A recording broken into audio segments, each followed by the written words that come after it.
ಎಲ್ಲರಿಗೂ ನಮಸ್ಕಾರ. MND ಲಾ ಚಾನೆಲ್ಗೆ ಸ್ವಾಗತ. ನಾನು ದಿನೇಶ್ ಮೊಸಹಳ್ಳಿ, ನಿಮ್ಮ ವಕೀಲ. ಸ್ನೇಹಿತರೆ, ಯಾವ ಯಾವ ಅಪರಾಧಗಳಿಗೆ ಭಾರತ ದೇಶದಲ್ಲಿ ಯಾವ ಯಾವ ಶಿಕ್ಷೆ ಅಥವಾ ದಂಡನೆ ಇದೆ ಎಂಬತಕ್ಕಂಥದ್ದನ್ನ ತಿಳಿಸ್ತಕ್ಕಂಥ ಸಂಹಿತೆಯೇ ಭಾರತ ದಂಡ ಸಂಹಿತೆ. ಇದನ್ನು ಇಂಗ್ಲಿಷ್ನಲ್ಲಿ ಇಂಡಿಯನ್ ಪಿನಲ್ ಕೋಡ್ ಎಂಬುದಾಗಿ ಕರೀತೇವೆ, ಶಾರ್ಟ್ ಫಾರ್ಮ್ ನಲ್ಲಿ IPC ಎಂಬುದಾಗಿ ಕರೀತೇವೆ. ಸ್ನೇಹಿತರೆ, ಈ ಒಂದು ದಂಡ ಸಂಹಿತೆಯಲ್ಲಿ ಒಟ್ಟು 511 ಸೆಕ್ಷನ್ಗಳಿದೆ. ಈ 511 ಸೆಕ್ಷನ್ಗಳಲ್ಲಿ 402 ಅಪರಾಧಗಳಿಗೆ ಯಾವ ಯಾವ ಶಿಕ್ಷೆ ಇದೆ ಎಂಬತಕ್ಕಂಥದ್ದನ್ನು ತಿಳಿಸಲಾಗಿದೆ. ಉದಾಹರಣೆಗೆ ಹೇಳೋದಾದ್ರೆ 378ನೇ ಸೆಕ್ಷನ್ ಕಳ್ಳತನ ಅಂದ್ರೆ ಏನು ಅಂತ ಹೇಳಿ ತಿಳಿಸ್ಕೊಡುತ್ತೆ. 379ನೇ ಸೆಕ್ಷನ್ ಆ ಕಳ್ಳತನಕ್ಕೆ ಶಿಕ್ಷೆ ಏನಿದೆ ಎಂಬುದಾಗಿ ತಿಳಿಸ್ಕೊಡುತ್ತೆ. ಈಗ ನಿಮಗೆ ಅರ್ಥವಾಗಿದೆ, ಭಾರತ ದಂಡ ಸಂಹಿತೆಯಲ್ಲಿ ಏನೂ ಸಹ ಇಲ್ಲ. ಇರ್ತಕ್ಕಂಥ ಮುಖ್ಯವಾಗಿರ್ತಕ್ಕಂಥದ್ದು ಏನಪ್ಪಾ ಅಂದ್ರೆ ಯಾವ ಯಾವ ಅಪರಾಧಗಳಿಗೆ ಯಾವ ಯಾವ ಶಿಕ್ಷೆಯನ್ನ ಕೊಡಬೇಕು, ಶಿಕ್ಷೆ ಇದೆ ಎಂಬತಕ್ಕಂಥದ್ದನ್ನ ತಿಳಿಸ್ಕೊಡ್ತಕ್ಕಂಥ. ಸ್ನೇಹಿತರೆ, ಇವತ್ತಿನ ದಿವಸ ಮುಖ್ಯವಾಗಿ ಒಂದು ಕಾನೂನಿನ ವಿಚಾರವನ್ನ, ಈ ಒಂದು IPC ನಲ್ಲಿರ್ತಕ್ಕಂಥ ಒಂದು ವಿವಾದಾತ್ಮಕವಾಗಿರ್ತಕ್ಕಂಥ ಸೆಕ್ಷನ್ 498A ಎಂಬತಕ್ಕಂಥ ಸೆಕ್ಷನ್, ಈ ಒಂದು ಸೆಕ್ಷನ್ನಿನ ಬಗ್ಗೆ ನಿಮಗೆ ತಿಳಿಸ್ಕೊಡೋದಕ್ಕೆ ನಿಮ್ಮ ಮುಂದೆ ಬಂದಿದ್ದೇನೆ. ಸ್ನೇಹಿತರೆ, ಈ ಒಂದು ವಿವಾದಾತ್ಮಕವಾದ ಸೆಕ್ಷನ್ ಏನಿದೆ, ಈ ಸೆಕ್ಷನ್ ಹೇಳ್ತಕ್ಕಂಥದ್ದು ಇಷ್ಟೇ: ಗಂಡ ಮತ್ತೆ ಅವನ ಮನೆಯ ಕಡೆಯವರಿಂದ ಹೆಂಡತಿಗೆ ಆಗಿರ್ತಕ್ಕಂತಹ ಕ್ರೌರ್ಯಕ್ಕೆ ಏನು ಶಿಕ್ಷೆ ಇದೆ ಎಂಬತಕ್ಕಂಥದನ್ನ ತಿಳಿಸ್ಕೊಡ್ತಕ್ಕಂಥ ಸೆಕ್ಷನ್ ಇದು. ಅಂದ ಮೇಲೆ ಗಂಡ ಮತ್ತೆ ಅವನ ಮನೆಯ ಕಡೆಯವರಿಂದ ಕ್ರೌರ್ಯ ಆಗಿರಬೇಕು. ಅಂತಹ ಒಂದು ಕ್ರೌರ್ಯ ನಡೆದಂತ ಒಂದು ಸಂದರ್ಭದಲ್ಲಿ ಆ ಒಬ್ಬ ಕ್ರೌರ್ಯವನ್ನ ಮಾಡಿರ್ತಕ್ಕಂಥ ವ್ಯಕ್ತಿಗಳಿಗೆ ಏನು ಶಿಕ್ಷೆಯನ್ನ ಕೊಡಬೇಕು ಎಂಬತಕ್ಕಂಥದನ್ನು ವಿವರಿಸ್ತಕ್ಕಂಥ ಒಂದು ಸೆಕ್ಷನ್ ಆಗಿದೆ 498A ಎಂಬತಕ್ಕಂಥ ಸೆಕ್ಷನ್. ಸ್ನೇಹಿತರೆ, ಈ ಒಂದು ಸೆಕ್ಷನ್ ಅನ್ನ ಗಂಡ ಮತ್ತೆ ಅವನ ಮನೆಯ ಕಡೆಯವರಿಂದ ಕ್ರೌರ್ಯಕ್ಕೆ ಒಳಗಾಗಿರ್ತಕ್ಕಂಥ ಮಹಿಳೆಯನ್ನ ರಕ್ಷಣೆ ಮಾಡತಕ್ಕಂಥ ಉದ್ದೇಶದಿಂದ 25ನೇ ತಾರೀಕು ಡಿಸೆಂಬರ್ ತಿಂಗಳು 1983ನೇ ಇಸ್ವಿ ಎಂದು ಇದನ್ನ ಈ ಒಂದು IPCಗೆ ಇಂಡಿಯನ್ ಪಿನಲ್ ಕೋಡ್ಗೆ ಸೇರಿಸಲಾಯಿತು. ಈ ಒಂದು ಸೆಕ್ಷನ್ನ ಪ್ರಮುಖವಾಗಿರ್ತಕ್ಕಂಥ ಉದ್ದೇಶ ಕ್ರೌರ್ಯವನ್ನು ತಡೆಗಟ್ಟತಕ್ಕಂಥದ್ದು. ಹೆಂಡತಿಯ ಮೇಲೆ ನಡೀತಕ್ಕಂಥ ಕ್ರೌರ್ಯ, ಮದುವೆಯಾಗಿ ಗಂಡನ ಮನೆಯಲ್ಲಿದ್ದಂಥ ಮಹಿಳೆ ಆ ಒಂದು ಗಂಡನ ಮನೆಯ ಕಡೆಯವರಿಂದ ನಡೀತಕ್ಕಂಥ ಕ್ರೌರ್ಯ, ಅದು ದೈಹಿಕವಾಗಿರಬಹುದು ಅಥವಾ ಮಾನಸಿಕವಾಗಿರಬಹುದು, ವರದಕ್ಷಿಣೆಗೋಸ್ಕರವಾಗಿ ನಡೆಸಿರ್ತಕ್ಕಂಥ ಕ್ರೌರ್ಯ ಅಥವಾ ಮಾನಸಿಕ ಹಿಂಸೆಯಾಗಿರಬಹುದು. ಇಂತಹ ಕ್ರೌರ್ಯವನ್ನು ತಡೆಗಟ್ಟಬೇಕು ಎಂಬತಕ್ಕಂಥ ಉದ್ದೇಶದಿಂದ ಈ ಒಂದು ಸೆಕ್ಷನ್ ಅನ್ನು ಸೇರಿಸಲಾಗಿದೆ. ಈ ಸೆಕ್ಷನ್ನಿನ ಅಡಿಯಲ್ಲಿ ನಡೀತಕ್ಕಂಥ ಅಪರಾಧಕ್ಕೆ ಅಪರಾಧ ಸಾಬೀತಾದಂತಹ ಒಂದು ಸಂದರ್ಭದಲ್ಲಿ 3 ವರ್ಷಗಳವರೆಗೆ ವಿಸ್ತರಿಸಬಹುದಾದ ಕಾರಾವಾಸ ಹಾಗೂ ದಂಡನೆಯನ್ನು ವಿಧಿಸಬಹುದಾಗಿದೆ. ಈ ಒಂದು ಸೆಕ್ಷನ್ ಏನಿದೆ, ಇದು ನಾನ್ ಬೇಲಬಲ್ ಅಫೆನ್ಸ್. ಇದು ಈ ಒಂದು ಸೆಕ್ಷನ್ ಅಡಿಯಲ್ಲಿ ನಡೀತಕ್ಕಂಥ ಅಪರಾಧ ನಾನ್ ಬೇಲಬಲ್ ಅಪರಾಧ ಆಗಿದೆ. ನಾನ್ ಬೇಲಬಲ್ ಅಂದ್ರೆ ನಿಮಗೆಲ್ಲರಿಗೂ ಸಹ ಗೊತ್ತಿದೆ, ಜಾಮೀನಿಯವಲ್ಲದ, ಜಾಮೀನು ರಹಿತವಾಗಿರ್ತಕ್ಕಂಥ ಅಪರಾಧ. ಅಂದ್ರೆ ಜಾಮೀನೇ ಸಿಗೋದಿಲ್ವಾ ಅಂತ ಕೇಳಬಹುದು ನೀವು. ಖಂಡಿತವಾಗ್ಲೂ ಸಹ ಜಾಮೀನು ಸಹ ಸಿಗುತ್ತೆ, ಅದು ನ್ಯಾಯಾಲಯದ ವಿವೇಚನೆಗೆ ಬಿಟ್ಟಿರ್ತಕ್ಕಂಥದ್ದು. ಸವಲತ್ತಿನ ರೀತಿಯಲ್ಲಿ ನೀವು ಕೇಳೋ ಹಾಗಿಲ್ಲ. ನನಗೆ ಆ ಒಂದು ಸವಲತ್ತಿದೆ, ಜಾಮೀನು ಪಡೆಯುವ ಸವಲತ್ತಿದೆ, ನನಗೆ ಜಾಮೀನು ಕೊಡಿ ಅಂತ ಕೇಳೋಕ್ಕಾಗೋದಿಲ್ಲ. ನೀವು ಕೇವಲ ಇದನ್ನ ಸವಲತ್ತಿನ ರೀತಿ ಬಳಸೋಕ್ಕಾಗಲ್ಲ, ನ್ಯಾಯಾಲಯದ ವಿವೇಚನೆಗೆ ಬಿಟ್ಟಿರ್ತಕ್ಕಂಥ ವಿಚಾರ. ನ್ಯಾಯಾಲಯ ಕೊಟ್ಟರು ಕೊಡಬಹುದು ಅಥವಾ ಬಿಟ್ಟರು ಸಹ ಬಿಡಬಹುದು. ಇದೊಂದು ನಾನ್ ಬೇಲಬಲ್ ಅಫೆನ್ಸ್. ಅದೇ ರೀತಿಯಲ್ಲಿ ಇನ್ನೊಂದು ಅಂಶವನ್ನು ನೀವು ತಿಳ್ಕೊಳ್ಬೇಕು. ಪೊಲೀಸಿನವರು ಈ ಒಂದು ಅಪರಾಧದ ಕೆಳಗಡೆನಲ್ಲಿ ನಿಮ್ಮನ್ನ ವಾರೆಂಟ್ ಇಲ್ಲದೆ ಬಂಧಿಸಬಹುದು. ವಾರೆಂಟ್ ಅನ್ನು ಯಾರು ಹೊರಡಿಸ್ತಾರೆ? ವಾರೆಂಟ್ ಅನ್ನು ಹೊರಡಿಸ್ತಕ್ಕಂಥದ್ದು ನ್ಯಾಯಾಲಯ ವಾರೆಂಟ್ ಬೇಕಾಗಿಲ್ಲ ಈ ಒಂದು ಅಪರಾಧದಲ್ಲಿ ತಮ್ಮನ್ನ ಬಂಧಿಸೋದಿಕ್ಕೆ.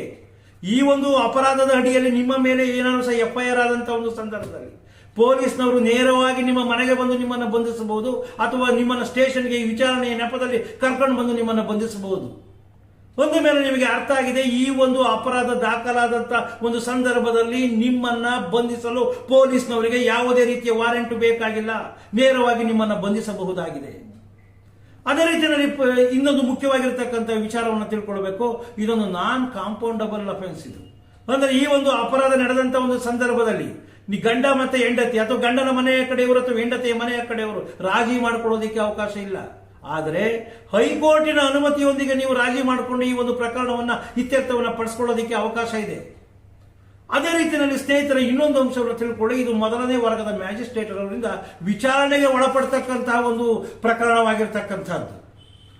ಇದಿಷ್ಟು ಸಹ ಈ ಒಂದು ಸೆಕ್ಷನ್ ಬಗ್ಗೆ ನಾನು ನಿಮಗೆ ವಿವರಣೆ ಕೊಟ್ಟಿದ್ದೇನೆ. ಈ ಒಂದು ಸೆಕ್ಷನ್ ಅನ್ನ ಅಡಿಯಲ್ಲಿ ಹೆಚ್ಚಿನ ಅಪರಾಧಗಳು ಇವತ್ತು ದಾಖಲಾಗ್ತಾ ಇರತಕ್ಕಂಥದ್ದು ನಗರದ ಪ್ರದೇಶಗಳಲ್ಲಿ. ನಿಮಗೆ ಎಲ್ಲರಿಗೂ ಸಹ ಚೆನ್ನಾಗಿ ಗೊತ್ತಿದೆ, ಕೆಲವೊಂದು ನಗರದ ವಿದ್ಯಾವಂತ ಮಹಿಳೆಯರು ಏನನ್ನ ಮಾಡ್ತಾ ಇದ್ದಾರೆ, ವಿದ್ಯಾವಂತ ಪತ್ನಿಯರು ಏನನ್ನ ಮಾಡ್ತಾ ಇದ್ದಾರೆ ಅಂದ್ರೆ ಈ ಒಂದು ಸೆಕ್ಷನ್ ಇಂದ ದುರುಪಯೋಗವನ್ನು ಮಾಡಿಕೊಡ್ತಾ ಇದ್ದಾರೆ. ಈ ಒಂದು ಸೆಕ್ಷನ್ ಮಹಿಳೆಯರಿಗೆ ಇವತ್ತು ಗುರಾಣಿಯಾಗಿ ಉಳಿದಿಲ್ಲ. ಇವತ್ತು ಈ ಸೆಕ್ಷನ್ ಏನಾಗಿದೆ ಅಂದ್ರೆ ಮಹಿಳೆಯರ ಕೈನಲ್ಲಿರ್ತಕ್ಕಂಥ ಮಾರಕಾಸ್ತ್ರವಾಗಿದೆ. ಈ ಮಾರಕಾಸ್ತ್ರವನ್ನು ಬಳಸಿಕೊಂಡು ಕೆಲವೊಂದು ಮಹಿಳೆಯರು ಏನ್ ಮಾಡ್ತಾ ಇದ್ದಾರೆ, ನಗರದ ವಿದ್ಯಾವಂತ ಮಹಿಳೆಯರು ಗಂಡ ಮತ್ತೆ ಅವನ ಮನೆಯ ಕಡೆಯವರ ಮೇಲಿನ ಸೇಡನ್ನ ತೀರಿಸಿಕೊಳ್ಳೋದಕ್ಕೆ ಈ ಮಾರಕಾಸ್ತ್ರವನ್ನು ಬಳಸ್ಕೊಳ್ತಾ ಇದ್ದಾರೆ. ಕೆಲವೊಂದು ಮಹಿಳೆಯರು ಇದನ್ನು ರಕ್ಷಣೆ ಮಾಡ್ಕೊಳ್ಳೋದಕ್ಕೆ ಬಳಸದೆ ಇದನ್ನ ಆ ಒಂದು ಸುಲಿಗೆಯ ಸಾಧನವನ್ನಾಗಿ ಬಳಸ್ಕೊಳ್ತಾ ಇದ್ದಾರೆ. ಮದುವೆ ಆಗ್ತದೆ, 1 ವರ್ಷನೂ ಸಹ ಮದುವೆ ಆಗಿರೋದಿಲ್ಲ, ಮದುವೆಯಾಗಿ 1 ವರ್ಷವೂ ಕಳೆದಿಲ್ಲ, ಕೆಲವೇ ತಿಂಗಳುಗಳ ಅವಧಿಯಲ್ಲಿ ನ್ಯಾಯಾಲಯಕ್ಕೆ ಈ ಒಂದು ಸೆಕ್ಷನ್ ಅಡಿಯಲ್ಲಿ ಗಂಡನ ಮೇಲೆ ಪ್ರಕರಣವನ್ನು ದಾಖಲು ಮಾಡೋದು. ಪ್ರಕರಣವು ದಾಖಲಾದ ಸಂದರ್ಭದಲ್ಲಿ ಅವರು ನಾನ್ ಬೇಲೆಬಲ್ ಅಫೆನ್ಸ್ ಆಗಿರತಕ್ಕಂಥದ್ದು ಅವರು ಬೇಲನ್ನು ತೆಗೆದುಕೊಳ್ಬೇಕಾಗುತ್ತೆ. ಸಾಮಾಜಿಕವಾಗಿ ಅವರಿಗೆ ಕಳಂಕ ಅಂಟಿಕೊಳ್ಳುತ್ತೆ, ಮರ್ಯಾದೆ ಹಾಳಾಗುತ್ತೆ. ಇಂತಹ ಒಂದು ಸಂದರ್ಭದಲ್ಲಿ ಈ ಒಂದು ಸೆಕ್ಷನ್ ಅಡಿಯಲ್ಲಿ ಪ್ರಕರಣ ದಾಖಲಾದ ಮೇಲೆ ಆ ಒಂದು ಸಂಬಂಧ, ಆ ಒಂದು ಗಂಡ ಹೆಂಡತಿಯ ಸಂಬಂಧ ಉಳ್ಕೊಳ್ಳೋದಿಲ್ಲ. ಹೆಚ್ಚಿನ ಒಂದು ಪ್ರಕರಣಗಳು ವಿಚ್ಛೇದನ ಪ್ರಕರಣಗಳಿಗೆ ಮೃಗುಮುಖವಾಗಿರ್ತಕ್ಕಂಥ ಕಾರಣ ಈ ಒಂದು ಸೆಕ್ಷನ್ ಇವತ್ತು ಆಗಿದೆ.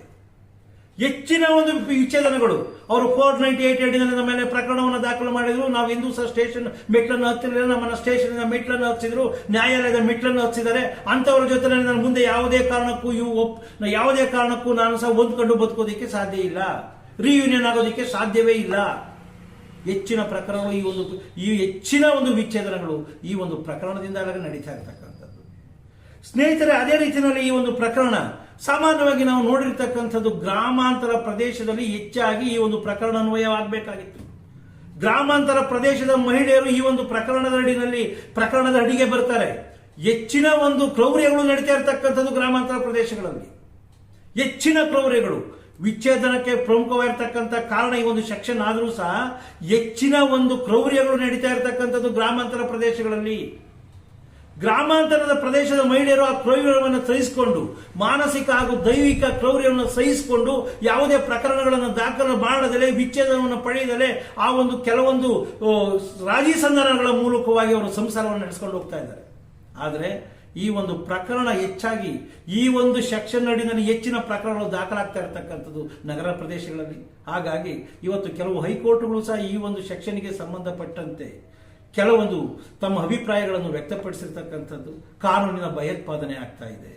ಅದೇ ರೀತಿಯಲ್ಲಿ ಈ ಸೆಕ್ಷನ್ ಅನ್ನು ನಾವು ಗುರಾಣಿಯಂತೆ ಬಳಸದೆ ಮಾರಕಾಸ್ತ್ರದಂತೆ ಮಹಿಳೆಯರು ಬಳಸ್ತಾ ಇದ್ದಾರೆ. ಅದೇ ರೀತಿಯಲ್ಲಿ ಈ ಒಂದು ಸೆಕ್ಷನ್ ವಿಚ್ಛೇದನಕ್ಕೆ ಕಾರಣವಾಗ್ತಾ ಇದೆ. ಇಂತಹ ಒಂದು ವಿವಾದಾತ್ಮಕ ಸೆಕ್ಷನ್ನಿಂದಾಗಿ ಇವತ್ತು ಮಹಿಳೆಯರ ಕೈಗೆ ಒಂದು ಮಾರಕಾಸ್ತ್ರವನ್ನು ಕೊಟ್ಟ ಹಾಗೆ ಆಗಿದೆ.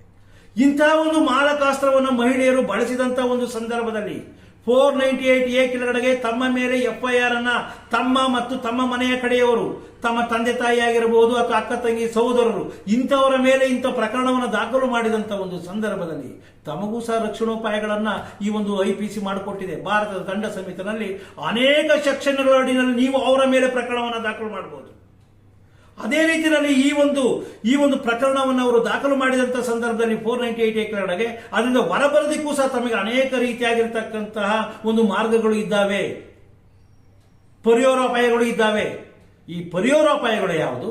ಇಂಥ ಸೆಕ್ಷನ್ ಅಡಿನಲ್ಲಿ ನಿಮ್ಮ ಮೇಲೆ ಪ್ರಕರಣವನ್ನು ದಾಖಲು ಮಾಡಿದಾಗ ಅದರಿಂದ ಹೊರಬರೋದು ಹೇಗೆ, ಅವರ ಮೇಲೆ ಯಾವ ಯಾವ ಪ್ರಕರಣಗಳನ್ನು ಯಾವ ಯಾವ ಸೆಕ್ಷನ್ಗಳಲ್ಲಿ ಹಾಕಬೇಕು, ಹೈಕೋರ್ಟಿನಿಂದ ಯಾವ ರೀತಿಯಲ್ಲಿ ಈ ಒಂದು ಪ್ರಕರಣವನ್ನು ಒಡೆದಾಕಿಸಬೇಕು, ಈ ಮುಂತಾದ ವಿಚಾರಗಳನ್ನೆಲ್ಲ ನಾನು ಮುಂದಿನ ವಿಡಿಯೋದಲ್ಲಿ ತಿಳಿಸ್ಕೊಡ್ತಾ ಇದ್ದೇನೆ. ಅಲ್ಲಿಯವರೆಗೂ ಈ ಒಂದು ವಿಡಿಯೋವನ್ನು ನೋಡ್ತಾ ಇರಿ. ನಮ್ಮ ಪ್ರಮುಖವಾಗಿರ್ತಕ್ಕಂಥ ಉದ್ದೇಶ ನಾಡಿನ ಕಾನೂನನ್ನು ನಾಡಿನ ಜನರಿಗೆ ಸರಳವಾಗಿ ಅರ್ಥೈಸ್ತಕ್ಕಂಥದ್ದು. ಆದ್ದರಿಂದಾಗಿ ಈ ವಿಡಿಯೋ ತಮಗೆ ಉಪಯೋಗವಾಗಿದೆ ಅಂತೇಳಿ ತಿಳ್ಕೊಳ್ತೇನೆ. ಈ ಒಂದು ವಿಡಿಯೋ ತಮಗೆ ಉಪಯೋಗವಾಗಿರ್ತಕ್ಕಂಥ ಸಂದರ್ಭದಲ್ಲಿ ನನ್ನ ಚಾನಲ್ ಅನ್ನು ಲೈಕ್ ಮಾಡಿ, ಶೇರ್ ಮಾಡಿ, ಸಬ್ಸ್ಕ್ರೈಬ್ ಮಾಡಿ ಅಂತ ಕೇಳ್ಕೊಳ್ತಾ ಈ ವಿಡಿಯೋವನ್ನು ಮುಗಿಸ್ತಾ ಇದ್ದೇನೆ. ಜೈ ಹಿಂದ್, ಜೈ ಕರ್ನಾಟಕ ಮಾತೆ.